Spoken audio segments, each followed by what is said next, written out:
You're listening to a podcast on the Podfix Network.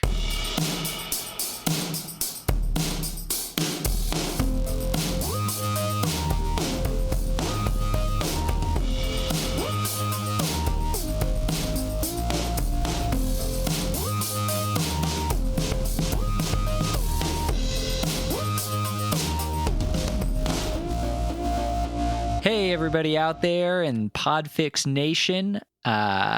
Just wanted to give a big shout out to all our Cowboys out there. We love that you tune in every day. I love that you tune in every day. This is Jeffrey Fella, and with me most of the time is who's here? Who do we got? I'm Christian Torres. Sure. And I'm Matt Walker. All and right, what is this show called, Geoff?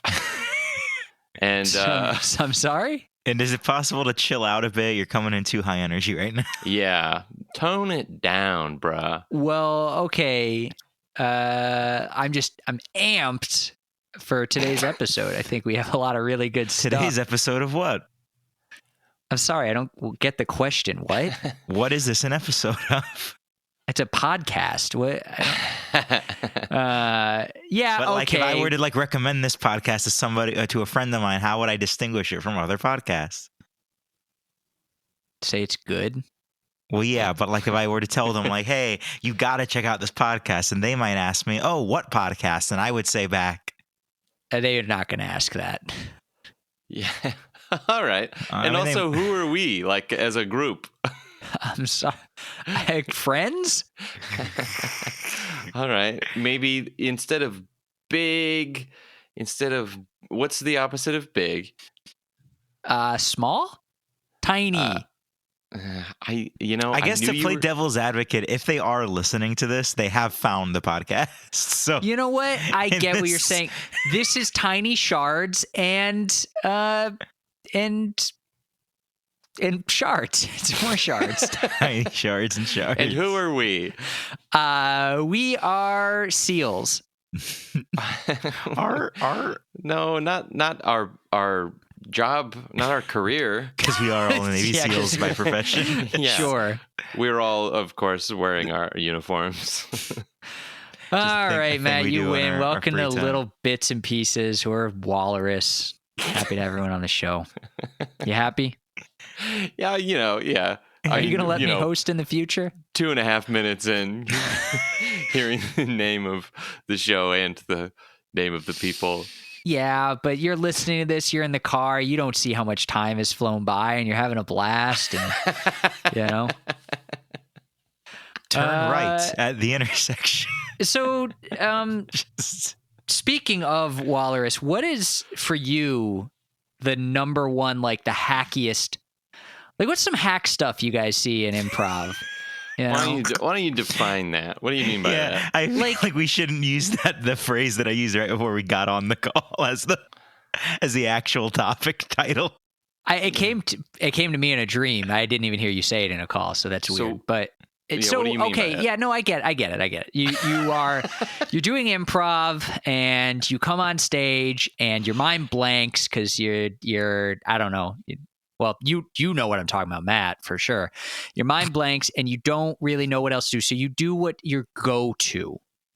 Like, what are some go-tos that are really their crutches, I mean, they're not always crutches. Some go-tos are funny. Sometimes it's a staple. I don't know. But like something comfortable, like a blanket that you fall back on. Sure. Right. But it's a blanket made of lice. And it infects, and it doesn't scratch, it itches. And what are those? What is something like that? I mean, to give an example, I personally love this. I've heard it disparaged elsewhere. I'm a big fan of chair work. So that's when an improviser comes on and there's really the physicality hasn't really been set. Character, relationships haven't been set, whatever. And they go right for the chair. And they start playing with the chair. They start fondling the chair. They throw the chair up in the air. They do all sorts of crazy, big, bold moves with a chair. I eat that stuff up. It is my favorite thing in the world. I believe I'm on record on this podcast of saying I hate chair work. I believe most fans will remember that in previous episodes that I don't like chair work. I think it's pretty hacky. And the thing I think that pisses me off about chair work is that it almost always gets a laugh, and that's I think what pisses me off about It's it. undeserved. Yeah, it's like it's like if you tip a chair over and like, you know, in the middle of a scene and it's, you know, in the scene called for it, whatever. But I just hate when somebody comes out, they got nothing, they tip the chair over, immediate laugh line. I'm like, oh, okay, that's what we're doing now. We're fucking tipping chair. But do you like when they come on, they tip the chair over, it falls over, then they point at it and shrug at the player opposite them? No. And make a face like, I just did that? Do you like that? I don't, because then the second person comes out and then they tip a chair and then they do the same thing. And it's just, I don't know. It just... See, that's my favorite scene, so I'm a little surprised to hear that. It's like, I know we do a bit of a meta show, but that's just too much like interacting with the thing as the thing itself. That's like, I don't like it. You know, it's like, I don't know. It's just, I don't care for it. So are we talking about things that we think are bad, or are we talking about things that regularly happen repeatedly in improv, no matter? Let's go with the second, because I is? think that's going to give... I don't think people want to hear us... Well, personally, I don't... Complain. I love chair work. Chair work happens all the time for whatever reason. Love chair work. I don't know. People seem to get together and go like, let's do chair work. Like once a set in a show. I don't know why, because at every turn, I feel like everyone is very vocal about like, nah, I shouldn't do that. Well, wait, Matt, I you feel haven't... like... Well, I want to know Matt, are you pro chair work then? Of course not. It makes me visibly and physically upset when I see it, because if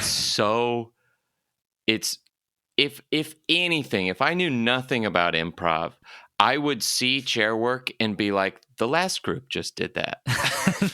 Right? And like at its bare minimum, I'd be like, that just happened. Why are they doing it too?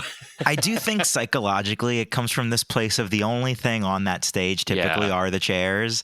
And so I think it helps people, especially people who aren't like comfortable with like space work or who want to do something visual, but, you know, want to like interact with something. They see the chair, they interact with the chair, and then they do something with the chair. I don't know how true that is, because what if the only thing on stage were knives? Would you do knife work? I guarantee you. Probably. Yes. I 100% guarantee you more improviser deaths. You know, keep knives out of improv. I'm very staunch about that thing. It's a hot topic right now, too. I know there's a lot of knife troops out there. If I sit in a chair, I turn it around and I sit where the back of the chair is in between my legs. Is that chair work? You do that a lot. I just need to know, is that chair work? I don't think so. I think that's just sitting in a chair. I haven't done that in a while. You do that a lot. I used to. I guess what do we define as chair work as opposed to just using the chair? Chair work to me is when you start a scene and you move the fucking chair and you go, yes. And then you grab the other chair and then you set it in another spot and you go, yes. And then someone else comes in and grabs the chair and goes, oh, no, I'm sorry. Oh, I'm sorry. I was setting the chair. I know, I need a chair. Oh, okay. I just need that chair. It's like literally that I've seen that scene 1,000 bajillion times. So, okay. Personally, again, I love those scenes, but what else is there that's like that in improv other than chair work? What else fills that same role? Bad or good? But bad. I am actually mostly curious bad. Saying a suggestion in the first line that's a of a show. I love when that one gets me laughing. Like I do admittedly laugh at that every time. Yeah, when I see a new improviser. I also laugh when like. We were watching this movie, that rom-com, It's Complicated, with Steve Martin and Alec Baldwin and Meryl Streep. Oh, sure. And I kept looking at Carlin and going, things are getting complicated. And then eventually Steve Martin said like, well, this is complicated. And I was like, oh, it's very, very exciting. Carlin, but I just love when you do that. It's so funny to me.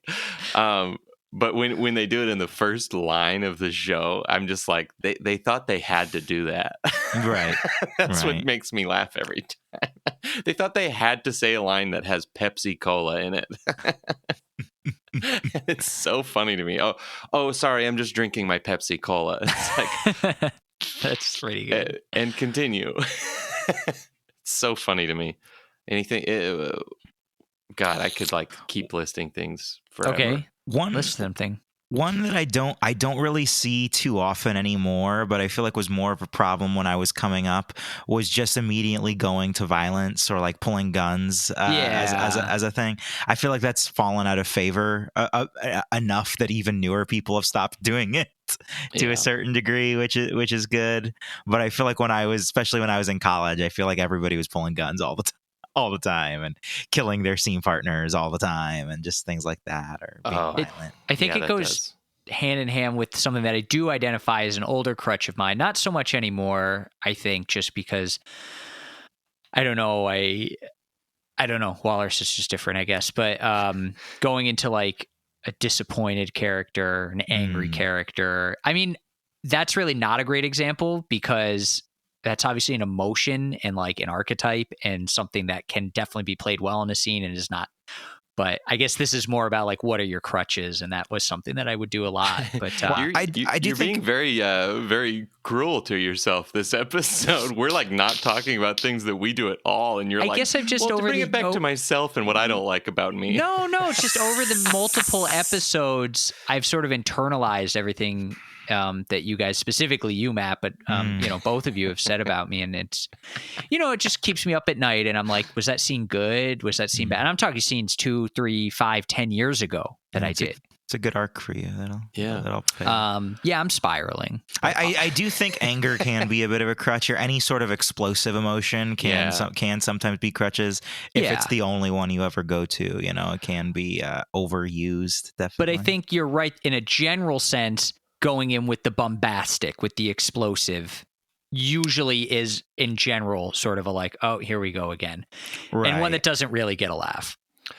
Right. I guess the ultimate like version of that, the original crutch is like going blue is the one they try to weed out of you pretty early. No, that's always good.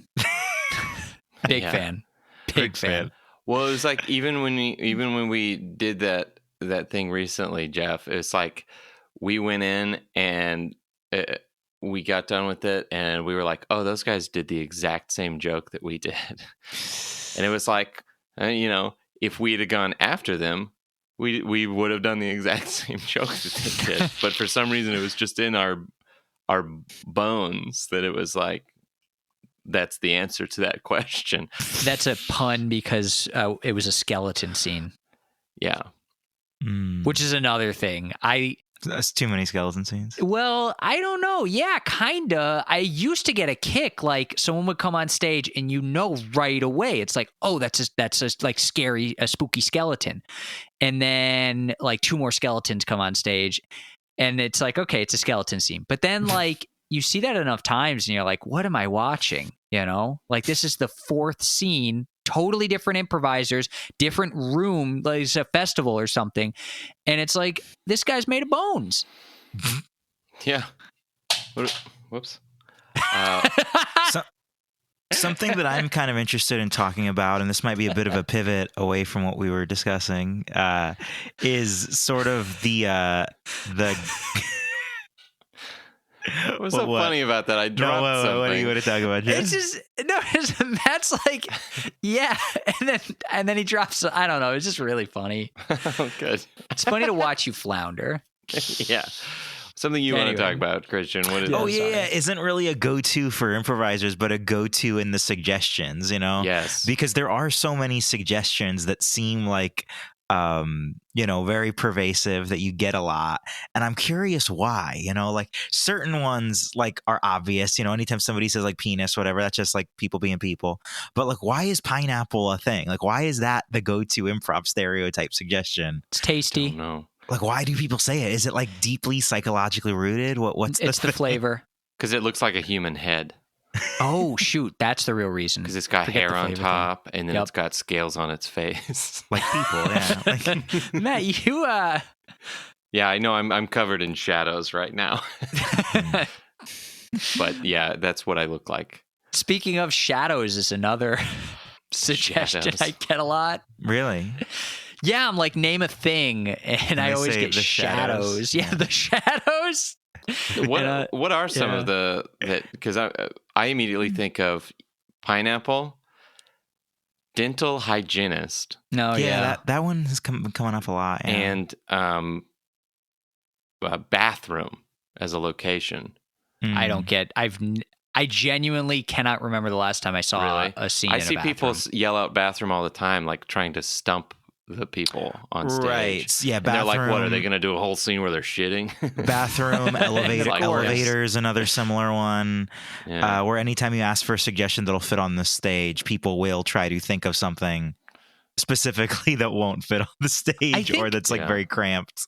But I've seen a lot of groups starting to do like more crowd work a little bit, you know, I mean, we do too. So that's sort Right. of making some of that less pervasive. I think when you otherwise, yeah, I don't know. Political stuff is always an easy one, right? Like, Yeah.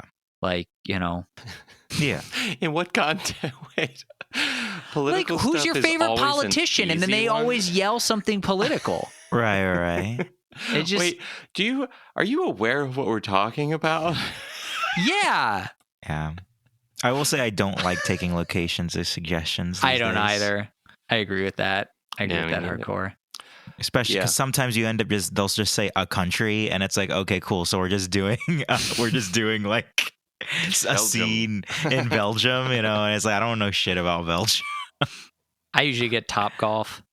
Yeah. What's another I don't know, what's another thing that you just like, oh, one of these scenes again, great.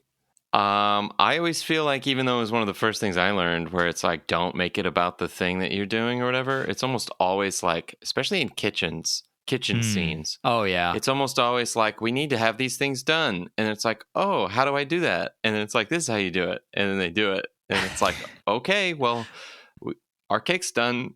That is true. I think because in a kitchen, it's all about preparing for something that's about to happen. Right. But Funny. I agree that that's not what it should be. And it's funny because one of a big go-to that I used to see a lot when I was in college, I don't see it anymore. Maybe it's just because there's something I used to do it a lot. I know like Alec from our college troupe, I think, would do this every so often. Oh, what action do you think? I'm thinking Get a chopping. peanut butter. What? Oh, peanut butter. Yeah, peanut butter and jelly sandwich. That's Yeah. that's another one. Yeah, he makes a lot of sandwiches. I'm always chopping cucumbers, which is funny because I hate cucumbers. Similarly, I do chop a lot as well. I Yep. will also I'm chop. a big chopper. Yeah. I think the kitchens culturally are just such a place where like anything could happen. We're all hanging out in the kitchen. It's a meeting place. People meet there. Not a lot of garages. That's interesting. I think because you're doing improv, you probably are, in an apartment. You probably don't have a garage. So, Yeah. I think you do get a lot of fixing car scenes, though. I think that's a pretty. I haven't seen that in a long time. No, are you don't get a lot? Oh, because you do all those mechanic shows where it's like. Yeah, I do the mechanic circuit. Yeah. Yeah, I go to Jiffy Lubes and just do some improv in the waiting rooms. Another go-to is just like swearing, like, and it's tough because like my old roommate, he would swear and I think it's really hilarious, but in general in improv scenes, like having that be the bit is just Right. like you open up with that stuff I'm not a fan. I guess there's one of those go-to scenes. I don't necessarily know this is a bad thing, but it's a very common two people sit at a table, first date kind of thing. Waiter always comes. You always have somebody come in as a waiter. Yeah, It's because you're always the waiter, Matt. Maybe if you'd stop. Again, we're not saying that any of these things are bad. Yeah, Geoff, yeah. I don't do you even know yeah. what we're doing? No, but I am. I just think sometimes the waiter tends to pull focus in that scene, whenever that scene happens, it's like, well, now we're talking about the waiter. Right. He's a tall guy, maybe 6'2", no taller than that, of course. And he comes up to the table and is like, I'm a doofy waiter. And then the whole scene is about this doofy waiter. Like, can I get some breadsticks? It is breadsticks a lot, isn't it? And it's funny because Matt is always like, I'm out of breadsticks. Yeah. Well, yeah, because they always ask for them when I'm the waiter. They go, "Can we get breadsticks?" And I go, We're not an establishment that does that." Killer line though. It gets him every time. That is pretty funny. I feel like most places serve breadsticks. Yeah, you know what? Breadsticks? Now that I think it's about just it, Olive Garden and maybe Pizza Hut. No, I think most places serve McDonald's breadsticks. Sure. They're called Burger French King, fries. Breadsticks. Yeah, every person has a version of breadsticks. It's like, you know, It's all Yeah. made out of potatoes. yeah, it's one of those things that echoes throughout history and cultures. Well, breadsticks of potatoes. Yeah. Yeah, isn't it in the Bible? Jesus has that line where he's like, "I can't get enough of these breadsticks," and they're like, But in that case, the breadsticks were followers of God. You know, people are breadsticks. I mean, Yeah. the parable suggests. I take a very literal reading of that. What about window? Whenever there's a window Mm. on this set, everybody uses that window. Yeah, that's true. But that's just like, because I think realistically, I think there's not a lot of great setting in improv. I think a lot of improvisers, I mean, I walk through stuff all the time. So again, a little self-reflection moment, but I think there's a lot of scenes where it's not totally set, all the furniture and stuff. So the moment you say, "Here's a window," it's like, "Oh shoot, that's great. I'm going to Yeah. use that window." No, I'm you not. know? I'm not saying it's a bad thing. I just don't get why you hate windows so much, Matt. Okay, no. Well, it's funny because, okay, just to prove I do understand what we're talking about, it is funny that improv, it can essentially be about anything, right?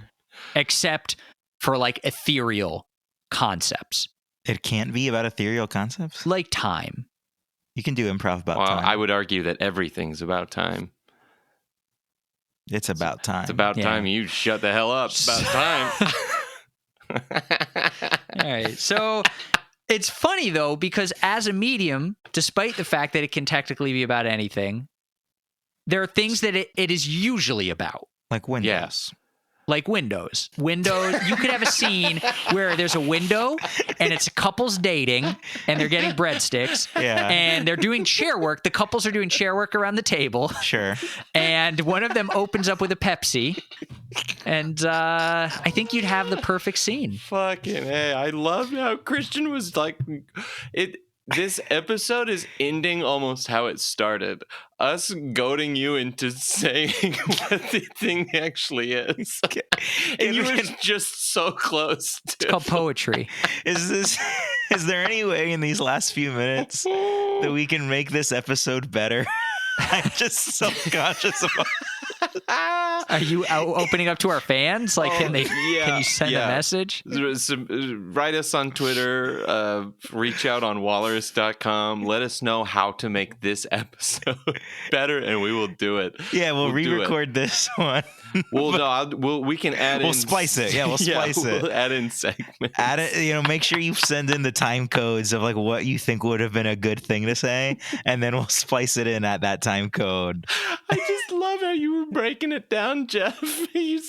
You're like, it's funny because improv is so made up that we defer to certain options. And it's like, yeah. It's like, that's what that's the thing. Yeah. It's called being a good improviser. I recognize what we're talking about. And then, I loved that. What's an animal that you guys pull into a scene a lot? Dinosaurs. Is dinosaur? I don't feel like I've seen a lot of dinosaur scenes. I don't see dinosaurs. I Well, see a lot of do a lot. bunnies. I do a lot of dinosaurs. I do a lot of T-Rexes. When I said earlier that I see a lot of people do T-Rexes, it's me because I was looking in a mirror and I saw. You were talking to yourself about that as well? Because you were looking in a mirror the whole time? I do see bunny a lot. No, you're right. Bunny, I dog. I don't know why. Well, dog I know of why, course, but bunny, yeah. no one has a fucking bunny. I know I've seen a people have lot of. bunnies. I have seen like, oh no, that's a goat. Yeah, farm animals are a big one, but of course they are. Like that's not. Farm Of course they animals. are. Yeah, llama, goat, anything that can be sheared. Llama. Anything that can be sheared. Is that the first thing you think of when you think of a list of farm animals? Only Number because one, llama. no, we've talked about this Like before. if you're on talking- Family Feud and Steve Harvey says, "We asked 100 Americans what their Yes, favorite I do farm think animal so. is," Geoff is partially Peruvian. Show me llama. Show me llama. I am thinking of something in particular, Matt and I, where we did a jam and some llamas came on the scene. It's like, oh, it's llamas, but it's. I'm choosing to imagine that just real llamas. But we've talked about this before, talking animals, right? Yeah, that happens a lot. That happens a lot. That's another one that happens a lot. And that is, I think we all feel the same, not necessarily positive feelings about that. Well, I will say I prefer talking animals to over non-talking animals. Yeah, 100%. Yeah, I guess that's what it is. Yeah.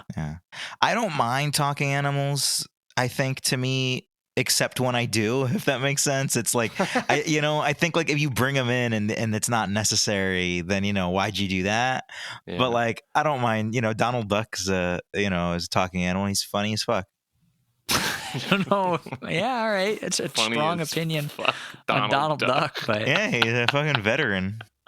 That's funny. He's a veteran. Yeah, he the Navy has real records of Donald Duck serving in the United States Navy. Was his name? Was there a guy whose name actually was Donald? No. They have like an honorary. It's true. This story is true. Yeah, he has like honorary. Like you have to you could contact the Navy for his service record. Hello, could I see Donald Duck's service? Oh God. Yeah, and they'll be like, okay, fine, again. Can you do that though? Can you contact and just be like, I want to see this guy's service record? That seems like something they would not do. Oh, but it's Donald Duck. It's not. Oh my God, guy. Donald Duck has 120 confirmed kills. Jesus Christ. Yeah, he's pretty good. The best dishonorably discharged. Yeah. Yeah. Well, I think we got to it, didn't we? Close enough. So we'll call it here. Oh no. What? No, it feels like we're resigning. No, I feel really good. That was a good episode. I think we got to I think we got to it. Yeah. I just don't want if somebody's listening to this right now, I don't want them to think like, "Oh, man. Why did I listen to this one?" No. Why don't we well, you know what minions always say. Oh, yeah, I do. Yeah. I'm not caught up. What do they say? Christian, why don't you let them know? Well, they always say banana. Minions say banana. Minions say banana? Since when? 2010. Minions say banana? 2010? That's what right. We said. Yeah. Wow. And if you want to put that image on your chest, then why don't you go down to the Wallares merch store and check out. Wait it out. And wait, and really scope it out. I think the page is blank, if I remember correctly. I visited it not too long ago. But you're going to want to get there early and camp out on this. Yeah. It's going to be like the PS5. So exactly. It's first come, first served. And bots are going to try to get it. I just know it. So Minions are hot right now. They're hot. Gru, not so much. That guy's kind of mean. Ooh, despicable. Thanks, cowboys. Hey, giddy up. Yippee-hi. Yippee. Yippee-hi. Yippee-hi. Yippee. Get along, little doggies. Yippee-ki-yay. Yippee-ki-yay. Thank you. Bye.